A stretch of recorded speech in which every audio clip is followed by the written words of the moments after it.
नमस्कार। मैं आज आपके सामने उपस्थित हूँ एक नया शिक्षा के विषय में लेकर। आज हम चर्चा करेंगे यूजीसी नेट के पेपर फर्स्ट यानी कि जनरल पेपर पर। इस पेपर के अंदर हम किन किन चीज़ों को पढ़ते हैं, किन किन विषयों को अध्ययन करते हैं, उसके ऊपर चर्चा की जाएगी। जो भी हमारे छात्र यूजीसी नेट का एग्ज़ाम दे रहे हैं, ये वीडियो उनको ध्यान में रखकर तैयार की गई है। सबसे पहले आपको देखना है कि general paper on teaching and research aptitude, जो ये सब्जेक्ट लिखा गया है उसका नाम है, जो कि कोड है 00। अब इसको पेपर 1 बोला गया है, जो सबके लिए कॉमन होता है। इसके अंदर क्या चीज़ देखी जाती है? मेन ऑब्जेक्टिव, जो मेन ऑब्जेक्टिव है इस पेपर का, वो है एसेस करना, उसका मूल्यांकन करना। किसका? Teaching and research capability of the candidate. जो भी कैंडिडेट है उसकी रिसर्च की कैपेबिलिटी और टीचिंग कैपेबिलिटी, ये 2 types of ability have to evaluate by the net exam. The test aim at assessing the teaching and research aptitude. इसके अंदर हम क्या क्या चीज़ें लेंगे? Teaching and research aptitude. कोई भी व्यक्ति जो टीचर बनना चाहता हो या असिस्टेंट प्रोफेसर बनना चाहता हो यूनिवर्सिटी कॉलेज के अंदर, उसके अंदर 2 योग्यताएं ज़रूर होनी चाहिए। उसमें सबसे पहली है टीचिंग एंड रिसर्च एप्टीट्यूड। अगर आप में ये 2 चीज़ हैं तो आप यूनिवर्सिटी के अंदर असिस्टेंट प्रोफेसर बन सकते हैं। Candidate are expected to assess and possess, कि कैंडिडेट से एक आशा की जाती है कि वो इन योग्यताओं का प्रदर्शन करेगा। कॉग्निटिव एबिलिटी यानी कि संज्ञानात्मक विकास, बौद्धिक विकास या बौद्धिक योग्यता, जिसके अंदर comprehension, analysis, evaluation, understanding the structure of argument, deductive and inductive reasoning. इसको आगे एलोबरेट किया गया है कि general awareness about teaching and learning process in higher education. जो भी हायर एजुकेशन के अंदर टीचिंग लर्निंग प्रोसेस चलती है उसको के बारे में आपको जानकारी होनी चाहिए। Further, interaction with people, environment and natural resource and their impacts on the quality of life. हमें ये चीज़ देखनी है कि जो जनता है और इन्वायरमेंट है और नेचुरल रिसोर्स हैं, इसका हमारी ज़िंदगी की क्वालिटी ऑफ लाइफ पर क्या प्रभाव पड़ता है। ये एक छोटा सा इंट्रोडक्शन है इस पेपर का कि भाई हम इसके अंदर क्या क्या चीज़ें जानने का प्रयास करते हैं। अब शुरू करते हैं हम। इसके अंदर आप देखते हैं कि 10 यूनिट दी गई हैं। आपको इन 10 यूनिटों को जानना है कि इस यूनिट के अंदर हम क्या पढ़ेंगे। आपको ये याद रखना है कि ये सिलेबस जो दिया गया है इसको आपको याद करना है। याद किस सेंस में करना है? याद इस सेंस में करना है, जब भी आप नेट के ऊपर या लाइब्रेरी के अंदर कहीं भी आप ये जाके पता करें या रिसर्च करें तो आपको पता हो हमें ढूंढना क्या है। तो सबसे पहले जो है teaching aptitude, you have to learn the aptitude of teaching. Teaching के प्रति क्या आपका रुझान है, एप्टीट्यूड है। एटीट्यूड एंड एप्टीट्यूड, ये 2 एक ऐसे शब्द हैं जिनका अर्थ आपको समझना है। ये दोनों एक ही सिनोनिम्स वर्ड नहीं है। एबिलिटी किसी चीज़ की, वो आपकी एटीट्यूड है और उसके प्रति रुझान। एप्टीट्यूड है उसकी योग्यता, रुचि, आपका इंटरेस्ट है, वो एटीट्यूड है। और एप्टीट्यूड है उसकी स्किल्स, कि आप उस स्किल्स के अंदर कितने सक्षम हैं। और जितना आप उस स्किल के अंदर डेवलप करते हैं तो उतना ही ज़्यादा आप अच्छे वक्ता बनते हैं। टीचिंग के अंदर हमें क्या पढ़ना है? उसका कॉन्सेप्ट, कि उसके अंदर क्या बताया गया, टीचिंग होती क्या है। ऑब्जेक्टिव्स, लेवल ऑफ टीचिंग, जिसके अंदर हम मेमोरी, अंडरस्टैंडिंग और रिफ्लेक्टिव देखते हैं कि जो शिक्षा का या शिक्षण का जो स्तर है वो किस लेवल का है। दूसरा, कैरेक्टरिस्टिक एंड बेसिक रिक्वायरमेंट, इसके अंदर उसकी विशेषताएं और बेसिक जो रिक्वायरमेंट है उसका हम अध्ययन करते हैं। लर्नर कैरेक्टरिस्टिक्स, इसके अंदर लर्नर की कैरेक्टरिस्टिक्स, विशेषताओं को देखा जाता है। Characteristics of adolescence and adult learner, इसके अंदर 2 चीज़ें देखी जाती हैं, जो एडोलेसेंस वाले स्टूडेंट्स हैं, नवयुवक हैं, और दूसरा अडल्ट लर्नर, जिसके अंदर उनका विकास देखा जाता है। ये मनोविज्ञान से संबंधित है, जिसमें एकेडमिक, शैक्षणिक, सोशल, सामाजिक, इमोशनल और कॉग्निटिव संज्ञा, इंडिविजुअल डिफरेंसेस को इसके अंदर देखते हैं, व्यक्तिगत भिन्नताओं को। तो ये जो टॉपिक है वो मनोविज्ञान से, शैक्षिक मनोविज्ञान से जुड़ा हुआ है। तीसरा है factor affecting teaching related to, कि वे कारक जो शिक्षण को प्रभावित करते हैं, लर्निंग को प्रभावित करते हैं, टीचर एंड लर्नर और support material, instructional facilities, learning environment and institution, ये जो शिक्षण के हमारे लर्निंग के जो एस्पेक्ट हैं उन पे चर्चा की गई है। और मेरा प्रयास ये रहेगा कि आगे की वीडियो में इनके ऊपर डिटेल में भी चीज़ बताई जाए, लेकिन अभी हम ओवरऑल चीज़ों को समझने की कोशिश कर रहे हैं इसके अंदर क्या क्या बताया गया है।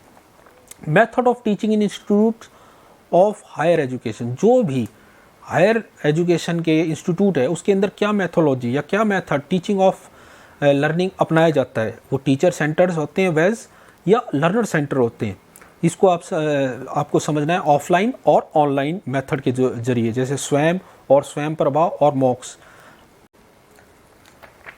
बाद आपको आता है टीचिंग सपोर्ट मटेरियल, जो भी टीचिंग के लिए सपोर्ट मटेरियल होते हैं ट्रेडिशनल, जैसे आपके ब्लैक बोर्ड चौक होते थे उनको रखा जाता है। दूसरा मॉडर्न आईसीटी बेस्ड, जो आधुनिक और आईसीटी बेस्ड हैं उनको लिया जाता है। एवोल्यूशन सिस्टम, इसके बाद हमें जानना है एवोल्यूशन का मूल्यांकन प्रक्रिया, इसमें एलिमेंट्स हैं, टाइप्स ऑफ एवोल्यूशन, हम जो मूल्यांकन करते हैं उसके क्या तत्व हैं और उसके क्या प्रकार हैं। Evaluation choice based credit system in higher education, जो हायर एजुकेशन है उसके अंदर जो एवोल्यूशन के चॉइस बेस्ड लर्निंग है उसको किस तरह से इस्तेमाल किया जाता है। और कंप्यूटर बेस्ड टेस्टिंग की, कंप्यूटर बेस के आधार पर, कंप्यूटर के आधार पर किस टेस्टिंग किस तरह से की जाती है। और इनोवेशन, जो नवाचार हैं एवोल्यूशन सिस्टम के, उनको लिया जाता है। रिसर्च एप्टीट्यूड, तीसरे नंबर पर आता है आपका research aptitude. Research meaning, types and characteristic, positivism and post positivism approach to the research. हम इसके अंदर रिसर्च के बारे में पढ़ेंगे कि उसका मतलब क्या होता है, उसका अर्थ क्या होता है, उसके कितने प्रकार हैं, उसकी विशेषताएं क्या हैं। और दो अप्रोच हैं, पॉजिटिज्म और पोस्ट पॉजिटिज्म, पॉजिटिक, उन दोनों को हमने इसके अंदर अध्ययन करना होता है। फिर आता है मेथड्स ऑफ रिसर्च, इसमें एक्सपेरिमेंटल हैं, डिस्क्रिप्टिव हैं, हिस्टोरिकल, क्वालिटेटिव और क्वांटिटेटिव मेथड, ये मेथड्स हैं जिसके माध्यम से रिसर्च की जाती है। और इन रिसर्च की स्टेप्स को हमने याद करना है या समझना है कि कौन कौन से स्टेप्स इसके अंदर इस्तेमाल किए जाते हैं। इसके अलावा thesis and article writing, format and style of referencing, जो भी हम थीसिस लिखते हैं और आर्टिकल लिखते हैं, जो भी आपके किताबों में या पत्रिकाओं में, जर्नल्स में छपते हैं उनको, तो उनकी क्या फॉर्मेट होगी, क्या स्टाइल ऑफ रेफरेंसिंग और रेफरेंस किस तरह से जो उसको सीखते हैं। Application of ICT in research, research के अंदर इसका एससीटी का किस तरह से इस्तेमाल किया जाता है। और रिसर्च एथिक्स, ये सबसे इम्पोर्टेंट वो है कि रिसर्च के अंदर कैसी एथिक्स का इस्तेमाल किया जाता है, शिष्टाचार का।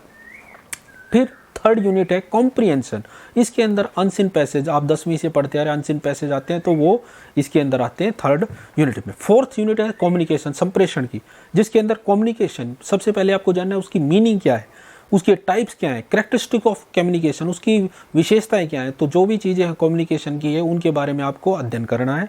इफेक्टिव कम्युनिकेशन, हमने प्रभावशाली कम्युनिकेशन लाने के लिए कोई भी टीचर जो यूनिवर्सिटी में पढ़ाए चाहे स्कूल में, उसके अंदर कम्युनिकेशन होना सबसे अनिवार्य गुण है। वो वर्बल और नॉन वर्बल दोनों तरह से हो सकता है, शाब्दिक अशाब्दिक। और दूसरा inter cultural and group communication, जिसके अंदर जिस क्लास के अंदर पढ़ा रहे हैं वो ग्रुप है। और इंटर कल्चरल, जहाँ पे बहुत अलग अलग कल्चर के स्टूडेंट्स बैठे हों।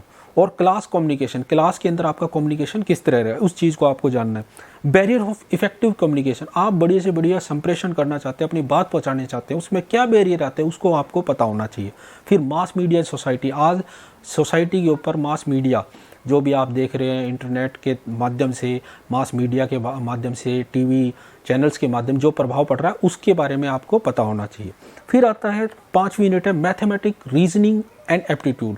ये एक ऐसा कॉमन चीज़ है जो हर आपकी पेपर के अंदर आता है, तो वो अगर आपकी जानकारी है या नॉलेज है तो आपको ये बहुत हितकारी होगा, बहुत लाभकारी होगा। टाइप ऑफ रीजनिंग, आपको ये जानना है रीजनिंग के प्रकार क्या हैं। फिर नंबर सीरीज, इसके अंदर क्या आते हैं, number series, letter series, codes, relationship, जो संबंधों के प्रश्न है इस तरह के आते हैं। फिर मैथमेटिक एप्टीट्यूड, इसके अंदर कुछ चीज़ें दी गई हैं जैसे fraction, time distance, ratio, proportion, percentage, profit loss, interest and discounting, average etcetera, यानी कि इस तरह के क्वेश्चन आपको इसके अंदर करने होंगे। फिर आता है लॉजिकल रीजनिंग, तर्कशास्त्र के आधार पर उसको आपको जानना है। सबसे पहले understanding the structure of argument, आपको तर्क के को समझना है कि हर टीचर को तर्क के आधार पर चलना है। आर्ग्यूमेटिव फॉर्म्स क्या है? Structure of categorical proposition, moods and figures, formal and informal fallacies, uses of language, connotation and denotation of terms, classic square of opposition. ये जितनी भी टर्म्स हैं उसके बारे में आपको पता करना है, ये किस तरह की होती हैं। ठीक है, जो भी हम तर्क करते हैं वो झूठा तो नहीं है, उस चीज़ को समझने के लिए। एवोल्यूशन एंड डिस्टिंग्विश, आपको दो रीजनिंग, इंडक्टिव और डिडक्टिव, इन दोनों रीजनिंग को समझ में आना चाहिए। एनालॉजीज हैं, इसके अलावा वेन डायग्राम है, simple and multiple use of establishing validity of arguments. Venn diagram आपको बनाने आने चाहिए कि उसके आधार पे आप वैलिडिटी अपने आर्गूमेंट की जांच सकते हैं।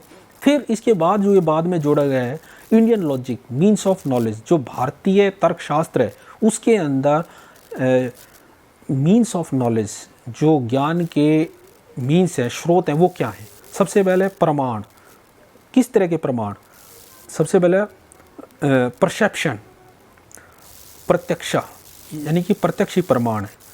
अनुमान, इन्फ्रेंस, की अनुमान लगाने की क्षमता। उपमान, कंपेरिजन करने की। शब्द, वर्बल टेस्टिमोनी, वर्बल टेस्टिमोनी को आप छोटा सा मैं इसका उदाहरण देना चाहूँगा। किसी भी बड़े या पहुँचे हुए व्यक्ति द्वारा की गई बात को हम टेस्टिमोनी या शब्द बोलते हैं। इसके बाद अर्थापत्ति, इम्प्लीकेशन, कोई भी अर्थ है अपने उपयोगिता से जाना जाता है। एंड अनुपलब्धि, नॉन एप्रीहेंशन, कि भी किसी चीज़ को हम नहीं समझ पा रहे वो इसके अंदर समझने की कोशिश करते हैं।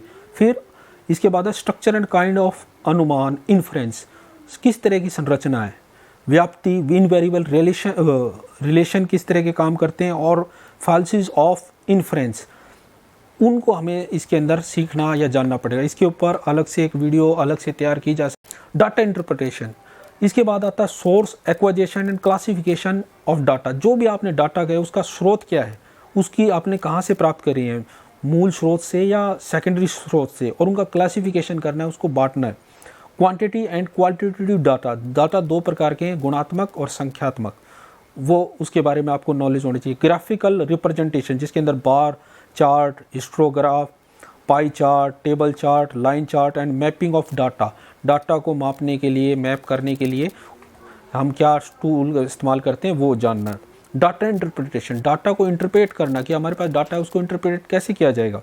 डाटा एंड गवर्नेंस, कि जो डाटा है उसका सुशासन क्या है, उसको कैसे संभाला जाएगा, उसको कैसे हम आगे इस्तेमाल करेंगे या उसका उपयोग होगा, उसको गवर्न कैसे किया जाएगा। फिर है 8वां, information and communication technology, ICT general observation and terminology. इसके अंदर हम जो आईसीटी की एब्रीवेशन है, टर्मिनोलॉजी, उसको पढ़ते हैं। बेसिक ऑफ इंटरनेट, और इंटरनेट, ईमेल, ऑडियो और वीडियो कॉन्फ्रेंसिंग को इसके अंदर हम अध्ययन करते हैं।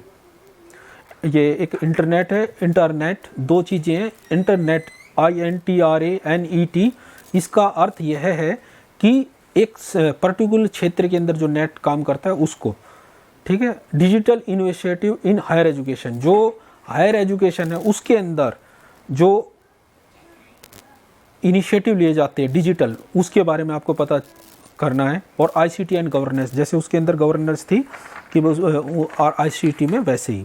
फिर आता है people development and environment, 9th, जो सबसे इंपॉर्टेंट है, जो सोशल साइंस या ज्योग्राफी से संबंधित ज़्यादा है। डेवलपमेंट एंड इन्वायरमेंट, आपको दो चीज़ों को देखना है, डेवलपमेंट और इन्वायरमेंट, जिसके अंदर हमने मिलेनियम डेवलपमेंट, जो हमने सहस्राब्दी का जो विकास का और सस्टेनेबल डेवलपमेंट का जो गोल निर्धारित किया है, उसको हमें ज़्यादा इसके अंदर अध्ययन करना है। इसके अलावा ह्यूमन एंड इन्वायरमेंट इंटरेक्शन, मानव और जो प्रकृति के साथ इंटरेक्शन, अंतर संबंध स्थापित करता है, उनको।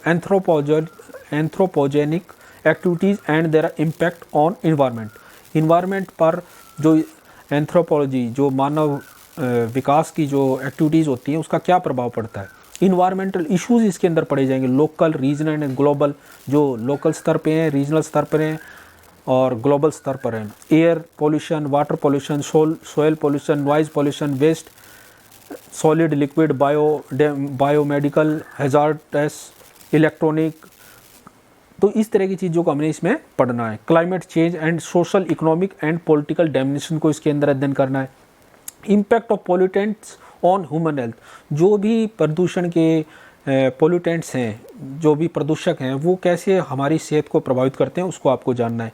नेचुरल एंड एनर्जी रिसोर्स, जो हमारे प्राकृतिक एनर्जी के स्रोत हैं, उनके बारे में हमको जानना है, जैसे solar, wind, soil, hydro, geothermal, biomass, nuclear and forest, उनके विषय में। फिर नेचुरल हजार्ड एंड डिसास्टर, जो भी प्राकृतिक आपदाएं आती हैं उनके विषय में आपको जानना है। मिटिगेशन स्ट्रेटजी, कि भाई उस आपदाओं को कैसे कम किया जाए, उसके बारे में आपको जानकारी प्राप्त करनी है। इन्वायरमेंट प्रोटेक्शन एक्ट 1986, उसको पढ़ना है। नेशनल एक्शन प्लान और क्लाइमेट चेंज, उसके विषय में जानकारी प्राप्त करनी है। इंटरनेशनल एग्रीमेंट, इफोर्ट्स, जो एफर्ट्स लगाए गए हैं, जैसे Montreal protocol, Rio summit, convention on biodiversity, Kyoto protocol, Paris agreement, international solar alliance, ये जितनी भी चीज़ें अंतर्राष्ट्रीय स्तर के ऊपर घट रही हैं उसके बारे में आपको जानकारी प्राप्त करनी है।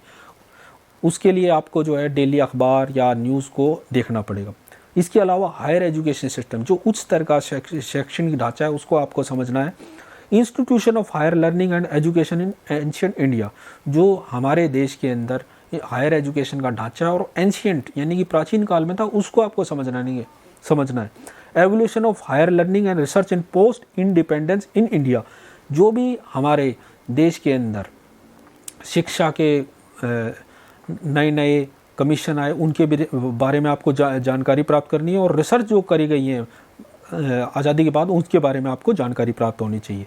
इसके अलावा जो हमारे जो लर्निंग प्रोग्राम चल रहे हैं, जैसे ओरिएंटल, कन्वेंशनल और नॉन कन्वेंशनल, जितने भी हैं उनके बारे में आपको पता हो, जानकारी हो कि इसके अंदर क्या चल रहा है। Professional, technical and skill based education, ये आपको जानना है कि किस किस तरह की एजुकेशन है। वैल्यू एजुकेशन और इन्वायरमेंट एजुकेशन, ये आज सबसे बड़ा इंपॉर्टेंट एस्पेक्ट हो चुका है, वैल्यू और इन्वायरमेंट का। इसके अलावा पॉलिसी, गवर्नेंस एंड एडमिनिस्ट्रेशन, ये राजनीति से संबंधित है कि राजनीतिक रूप के ऊपर कौन प्रधानमंत्री, राष्ट्रपति, जितनी भी चीज़ें पॉलिटिकल आ रही हैं, जो भी घटनाएं हैं, उनको आपको देखना है। तो इस तरह से हम देखते हैं इस पेपर के अंदर ये 10 यूनिट हैं। जब आप इन 10 यूनिट के बारे में जान जाते हैं कि इसके अंदर हमें ये पढ़ना है, इसके बारे में ये पढ़ना है, जब हम सारी चीज़ों को पढ़ लेते हैं, समझ लेते हैं, और जब रिसर्च करते हैं, आपको इस चीज़ के अंदर सुन के इसी चीज़ को आपको कई बार सुनना पड़ेगा और पढ़ना पड़ेगा। जब आपके दिमाग में ये चीज़ बैठ जाएगी कि भाई हमें क्या पढ़ना है, क्या ढूंढना है, तो आप उसी चीज़ के ऊपर फोकस करेंगे। आप उनके वर्ड्स के अंदर जाएंगे, उसकी आपको अपने एक नोट्स बनाने पड़ेंगे उसके लिए। तो आपको ये सारी चीज़ें निरंतर करनी पड़ेगी। जब आप निरंतर कुछ करते हैं तभी उसको सफलता मिलती है। आपको यूट्यूब से भी मदद मिल सकती है, नेट के ऊपर भी आप बहुत सारी स्रोतों का इस्तेमाल करेंगे। तो इन सारे स्रोतों से चलते हुए आप इस पेपर को अच्छे नंबरों से पास कर सकते हैं। क्यों? इस पेपर के अंदर जितने ज़्यादा आप नंबर प्राप्त करेंगे, उतना ही आपको सब्जेक्ट में फ़ायदा मिलेगा। बहुत सारी बार बच्चों को हमने देखा है कि इस पेपर में कम आने की वजह से और उसमें ज़्यादा आने के बाद भी वो नेट या JRF क्लियर नहीं कर पाते। तो इसलिए इस सब्जेक्ट को, इस पेपर को आपको बहुत ध्यान से पढ़ना है, और जितना आप इसके बारे में जो नॉलेज प्राप्त करेंगे, ज्ञान प्राप्त करेंगे, उतने ही आपके मार्क्स बढ़ेंगे। हो सकता है आप इसके अंदर कमज़ोर रह जाए, आपका JRF होना हो, नेट में ही आ पाओ, और नेट के अंदर अगर पहुँचो और थोड़े नंबरों से रह जाओगे तो आप यही पेपर कमज़ोर रह गया, तो उस चीज़ को आप ज़िंदगी भर इसी चीज़ पर सोचते रहोगे, मैं इसमें ज़्यादा ध्यान देता। तो इसलिए मैंने उन बच्चों के लिए जो नेट की तैयारी कर रहे हैं, उनको ध्यान में रखते हुए इस चीज़ को बनाया है। और इसके अलग अलग पार्ट्स पे अब मैं अलग अलग सब्जेक्ट्स के ऊपर भी, इस कोर्स के ऊपर भी ध्यान डाल लूँगा आपका कि भाई इस सब्जेक्ट के अंदर क्या क्या चीज़ें, क्या रिसोर्स होंगे, आगे आप इसको किस तरह से पढ़ेंगे, और आगे और भी ऐसी वीडियोस आगे आपके लिए आती रहेंगी। धन्यवाद।